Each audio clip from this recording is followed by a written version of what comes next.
Hello everyone, today I'm going to show you exactly how to withdraw your money from your stocks on Revolut. Make sure to watch the video until the end, not to miss any important details, like and subscribe. Now in case you haven't downloaded Revolut yet, then here's a quick message because we have a very special link just for you. To download Revolut, all you have to do is scroll down until you see the first link in the description, or until you see the first link in the comment section below.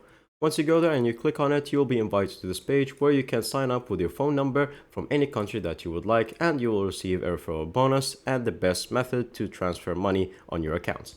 Now that you are all set on the Revolut app, all you have to do is go to the invest section on the bottom left section. And then once you go here, as you can see, we have some stocks, so we're going to simply click on it.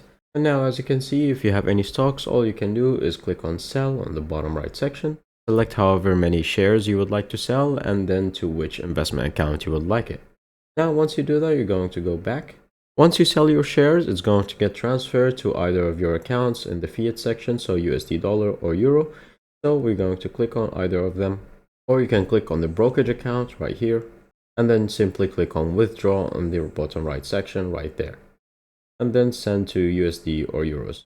And that's pretty much it. Thank you guys for watching. See you next time. Bye bye.